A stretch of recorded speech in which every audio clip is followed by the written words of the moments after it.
Bonjour la jeunesse, ça va bien? Je m'appelle Laurent, je suis un youtubeur. D'accord. Ça tombe bien, tu regardes des vidéos YouTube? Non, là j'écoutais de la musique. Ah bah c'est pareil, il y en a plein sur YouTube. Ouais.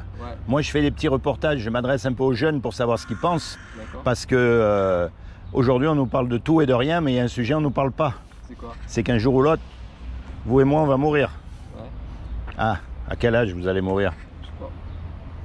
On peut mourir demain, comme on peut mourir dans 50 ans, on ne sait pas quand on meurt. Ah ouais? Alors la grande question, où est-ce qu'on va? Est-ce qu'on va quelque part? Est-ce que vous y avez déjà pensé? Non. Ah, jamais eu de pensée suicidaire ni rien comme ça du tout, tant mieux, ben vous avez raison, à votre âge quand même, si vous pensez à ça, c'est grave. Hein, mais n'empêche qu'il y a des jeunes qui partent aussi. Ouais. Donc la grande question à se poser, c'est de savoir où on va. Ouais. Alors à votre avis? Je sais pas. Ben, quand on meurt, on va être jugé. Et on va être jugé par rapport au bien, au mal qu'on a fait dans la vie. Donc la grande question à se poser, c'est de savoir comment est-ce qu'on sait si on fait du bien ou du mal. Ouais.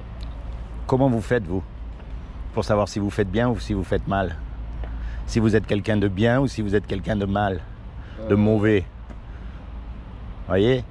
Bah si les gens ils sont heureux à côté de moi, donc ça veut dire que... Ah, ouais, pas mal, je pas suis mal. souffrir, donc déjà ça veut dire que je suis... Pas mal, d'accord. Mais vous savez, par exemple, dans certains pays d'Afrique, l'excision des petites filles, Ça veut dire quoi? quand on leur coupe le clitoris, Ah ouais. c'est très bien. Oui. Les gens, ils se sentent heureux autour. Pourtant, pour nous, c'est barbare. Ouais. Voyez? Après ça dépend de là où on vit. Exactement. C'est ça le problème. C'est que par rapport à nous, ça dépend d'où on vit. Par contre, il y a des lois qui régissent le monde. Oui. La loi de la pesanteur, la loi de l'aérodynamique, toutes ces lois, elles existent. Eh bien, il y a aussi une loi morale. Ouais. Et cette loi morale, ce sont les 10 commandements. Vous connaissez les 10 commandements? Ouais, je connais. Alors, on va voir si vous êtes quelqu'un de bien ou pas. Et attention, je ne vous juge pas parce que moi, j'ai lamentablement échoué au test. Ok, ça va. Il y a un commandement, il dit, tu ne mentiras pas. Est-ce Non, que vous ouais. avez déjà menti? Ouais. Comment on appelle quelqu'un qui a menti? Un mythomane. Un mythomane, un menteur. Ouais. Il y a un commandement, il dit, tu ne voleras pas. Est-ce que vous avez déjà pris quelque chose qui n'est pas à vous? Oui. Comment on appelle quelqu'un qui fait ça? Voilà. Voleur. Il y a un commandement qui dit, tu honoreras toujours tes parents. Est-ce que vous avez toujours honoré vos parents? C'est-à-dire ne pas les contredire? Les respecter, oui, pas les contredire, tout ça. Oui, vous leur avez toujours obéi? Ouais, ouais. Toujours obéi. Eh, vous venez d'admettre que vous êtes un menteur, croyez pas que je vais vous croire. Hein. Ouais, Surtout à l'adolescence en plus. Hein. Dites Obéir, pas non, que. mais respecter, oui. Mais quelqu'un qui désobéit à ses parents, c'est pas les respecter. Vous voyez, il y a une contradiction. Quand Peut-être on que c'est eux qui respecte. me respectent pas en disant de faire ça alors que... Ah oui, mais il y a marqué tu honoreras tes parents. Il n'y a pas marqué tu honoreras tes enfants. Ouais, Quoique si, c'est écrit aussi. Mais bon, ils vous ont pas battu, ils vous ont pas maltraité, je veux dire. Vous voyez, il y a un équilibre à chaque fois. Oui, ça va. Vous voyez, il y a un autre qui dit tu ne commettras pas d'adultère. Vous n'êtes pas marié. Non. Donc là, vous dites ouf, celui-là, je suis tranquille. Ouais, c'est bon. Oui, c'est bon. Eh ben non. Parce que Jésus a dit quiconque regarde une femme pour la convoiter a déjà commis un adultère avec elle dans son cœur. Est-ce que vous avez déjà regardé une image pornographique? Oui. Comme nous tous, il n'y en a pas un qui est mieux que l'autre. Vous croyez que le pape, il n'a pas menti? Qu'il n'a pas regardé une femme du coin de l'œil? En plus, lui, ça doit être terrible, il en est privé. C'est Ouais, pas vrai lui, ce que je il a dis? fait le droit de machin. Là. Hein? Et ouais, voilà. Donc, C'était- mais si vous regardez bien, tous les hommes, ils sont pareils. Oui. Regardez un petit garçon, on n'est pas obligé à lui apprendre à faire des bêtises. C'est de naissance qu'on sait faire les bêtises. Oui. Alors déjà, cette loi, elle nous montre qu'on n'a pas le droit de se juger les uns les autres. On est tous pareils au fond. Ouais. On n'est pas mieux les uns que les autres. Mais elle nous montre aussi que face à Dieu qui a créé toutes les lois, on est coupable. Parce qu'on a transgressé sa loi morale parfaite. Vous croyez en Dieu? Non, moi je... Non. Vous y croyez pas ou vous y avez jamais pensé? C'est que moi je crois qu'il y a quelque chose, mais j'ai pas... Vous savez pas quoi? Il y a pas de... enfin, Alors, vous allez voir, c'est très facile. C'est très simple, Dieu. Mais la clé, c'est de ne pas mélanger avec la religion. Parce que la religion, c'est des hommes qui se sont autoproclamés représentants de Dieu sur terre pour dominer sur les autres hommes. Quelle que soit la religion, hein, si vous regardez bien, il n'y en a pas une qui est mieux que l'autre. Mais ça ne veut pas dire que Dieu n'existe pas. C'est très facile de prouver que Dieu existe. Regardez votre téléphone. Regardez-le bien. Ouais.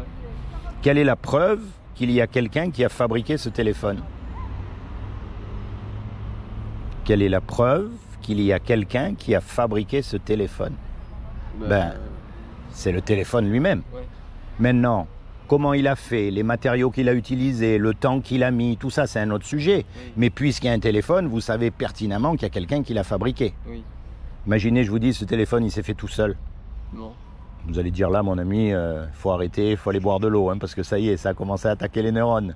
Oui. C'est pas vrai? Oui, oui. Puisqu'il y a un téléphone, il y a forcément quelqu'un qui l'a créé. Eh bien, vous regardez la nature autour de vous, puisqu'il y a une nature, en plus qui fonctionne comme une horloge. Vous savez qu'une marguerite, ça se transformera jamais en châtaignier. Non. Qu'un papillon, ça ne deviendra jamais un dauphin. Tout est réglé comme une horloge, on est bien d'accord. Ouais. Ben, puisqu'il y a une création, il y a forcément un créateur. Il y a forcément une intelligence derrière tout ça. Eh bien, c'est cette intelligence-là qu'on appelle Dieu. Vous voyez? Oui, oui. C'est pas une religion, c'est voilà, c'est l'intelligence qui a fait que tout fonctionne à merveille. Vos yeux, vos oreilles, l'ouïe. L'ouïe, nous, on fait même plus attention, mais imaginez la machine que c'est l'ouïe. Ouais, ouais. C'est dingue. Ben, il faut qu'il y ait une intelligence derrière. C'est cette intelligence-là qui est Dieu. Et c'est lui qui a fait toutes ces lois. Les lois, la loi de la pesanteur, toutes ces lois qui existent. Pour qu'il y ait une loi, il faut forcément qu'il y ait quelqu'un qui l'écrive. Ouais. Je caricaturise, mais bon, il faut qu'il y ait une intelligence derrière. Eh ben, c'est Dieu. Vous voyez? D'accord. Et la loi morale, c'est pareil. Et le problème, c'est que quand on meurt, on va être confronté à cette loi morale-là, et on a transgressé la loi, c'est-à-dire qu'on est coupable. Oui. Aussi bien vous que moi. Et si on est coupable, on ira au paradis ou en enfer? Non, en enfer. Ben du coup, si Dieu est juste, on ira en enfer. Et ça, c'est terrible. C'est terrible de penser ça. Vous vous rendez compte? Ouais. Passer l'éternité en enfer, reconnaissez que c'est un mot qui nous gêne. On préférerait que ça n'existe pas, mais pourtant c'est réel, ça existe. C'est ce qu'on mérite tous, sans exception. Et ça, c'est la mauvaise nouvelle. Mais maintenant, il y a une bonne nouvelle dans l'histoire. Heureusement. Un créateur, ça aime ce que ça crée. Ouais. Un musicien, il aime sa musique. Oui. Vous qui écoutez la musique. Oui. Un cuisinier, il aime les petits plats qu'il fait. Oui. Vous savez, Dieu, c'est très simple. Eh bien, comme Dieu nous a créés, il nous aime. Et quelqu'un qui nous aime, il ne veut pas nous envoyer en l'enfer. C'est pas logique. Il y a une contradiction là aussi, on est d'accord? Ouais. Donc il a fait quelque chose pour que vous et moi, malgré qu'on soit coupable, on puisse éviter son châtiment. Est-ce que vous savez ce qu'il a fait? Non. Vous voulez savoir? Ouais. On sait jamais, hein? Oui. Mais vous savez, il y a deux solutions. Soit c'est vrai, soit c'est faux. Si c'est faux, on aura rigolé 5 minutes, le temps il sera passé plus vite. Si c'est vrai, vous risquez de perdre gros. Ok, c'est quoi? Alors je vais vous dire, comme il a trouvé aucun homme de parfait sur la terre, eh bien, ce qu'il a fait, c'est qu'il est venu lui-même sur terre et il s'est habillé avec un corps. Il a pris une forme humaine, comme une main rentre dans un gant. Et cette forme humaine, c'est Jésus. Et il a dit, quiconque croit que Jésus est le Fils de Dieu et qu'il est ressuscité des morts, il aura la vie éternelle à mes côtés. Il n'a pas dit de rentrer dans les ordres, il n'a pas dit d'allumer des cierges, il n'a pas dit de faire quelque chose, il a dit de croire. Croire, quand Jésus est mort à la croix, en fait, il est mort à votre place et à ma place. Parce que lui qui est Dieu sur terre, par définition, il est parfait. Donc quand il est mort, son sacrifice, il a été accepté pour que vous, malgré que vous soyez coupable, vous soyez pardonné. Si vous vous appropriez ce que Jésus a fait pour vous à la croix. C'est comme si on fait un braquage tous les deux. On fait un braquage et bien sûr on se fait attraper, on passe devant le juge. Et le juge nous dit, voilà, vous me donnez 50 000 € chacun de caution ou vous partez 50 ans en prison. On n'a pas les sous. Non. Et on ne peut pas retourner en arrière pour effacer le mal qu'on a fait. Et on ne peut pas dire au juge non plus, monsieur le juge, vous êtes bon, vous êtes miséricordieux, vous êtes plein d'amour et donc je vous demande pardon, je ne recommencerai pas. Le juge, il va dire, oui, c'est vrai que je suis bon, c'est vrai que je suis plein d'amour et miséricordieux, mais c'est justement pour ça que tu dois payer l'amende. Sinon, les gens à qui tu as fait du mal, ils se sentiraient injustement traités. Et puis il y a un homme qui arrive, qu'on ne connaît même pas, et qui met l'argent sur la table pour qu'on soit libre. Le juge, il est satisfait. L'amende, elle a été payée, on est bien d'accord. Et nous, malgré qu'on est coupable, on est libérés. C'est un peu comme si vous conduisez une voiture, vous prenez une contravention et c'est moi qui paye votre amende. D'accord. Pareil. Eh bien, c'est ce que Jésus a fait pour nous. Voyez? Alors, le but de ma démarche, c'est pas de vous envoyer dans une religion, encore une fois. C'est pas ça, non. Mais c'est que quand vous êtes tout seul, c'est là où vous commencez à vous rapprocher de Dieu. C'est là où vous commencez à lui parler, à poser vos questions, ce que vous avez dans votre cœur. Parce que ça, je ne peux pas le faire pour vous. Ce qu'il veut, lui, c'est pas une religion. Sinon, il nous aurait fait tous pareil. Tous des robots qui pensent pareil, qui prient à la même heure, au même endroit, vous voyez? Non, mais il nous a tous fait différents. Il n'y a pas deux hommes pareils. Même les jumeaux, ils ne sont pas pareils. Il n'y a pas deux flocons de neige pareils. Il n'y a pas deux fleurs pareilles. C'est dingue quand même, hein? Eh bien ça montre quoi? Que ce n'est pas une religion qui veut, mais c'est une relation personnelle avec vous. Parce que vous avez subi des injustices que moi, je n'ai pas subies et vice-versa. Vous avez eu des joies que je n'ai pas eues et vice-versa. On a chacun une vie. Eh bien, Dieu veut s'inviter dans votre vie. Et il veut que vous l'ameniez partout où vous allez. Dans vos études, dans votre sport, dans vos fêtes même. Partout où vous allez, vous mettez Dieu en premier dans votre cœur. Maintenant, quelqu'un qui vous a rendu ce petit service de vous sauver, sans que vous le connaissiez, quand à son tour il va vous demander un service, vous allez lui rendre. Oui. C'est logique. Alors par exemple, la prochaine fois que vous êtes confronté au mensonge, ça peut arriver. Vous allez dire là, si je mens, personne ne va le savoir, je m'en sors bien, ouf. Mais dans votre cœur, vous allez dire, Jésus, il est mort pour moi, pour tous mes mensonges, pour tous mes vols, pour toutes mes bêtises. Je ne peux pas lui faire ça parce qu'il me donne le paradis gratuitement. Il ne me demande rien en échange en plus. Je ne peux pas lui faire ça. C'est comme si je lui crachais à la figure. Alors tant pis combien ça va me coûter. Par conscience envers Dieu, je choisis de ne pas mentir. Et ça, c'est ce qu'on appelle la repentance. C'est-à-dire qu'à partir de maintenant, vous vivez avec Dieu dans votre cœur. Vous savez ce que Dieu veut et ce qu'il ne veut pas. Parce que la loi, elle est écrite dans votre cœur. Vous avez remarqué, quand vous volez quelque chose, vous savez que vous avez volé quelque chose et que c'est pas bien. C'est pas vrai? Quand on ment, on sait qu'on a menti. Il y a quelque chose qui nous dit, là, tu aurais pu faire mieux quand même. Après, on regrette, c'est vrai, mais il y a quelque chose qui nous le dit. Eh bien, c'est là qu'il faut obéir. Parce qu'à force de désobéir à votre conscience, elle ne va plus vous parler. Et là, vous allez continuer à vous éloigner, à vous éloigner, à vous éloigner de Dieu. Vous voyez le truc? Alors encore une fois, pas comme les hypocrites qui chantent Alléluia le dimanche à l'église et le mardi, ils ont oublié qu'ils ont chanté Alléluia. Non, tous les jours de votre vie, vous mettez Dieu en premier dans votre cœur.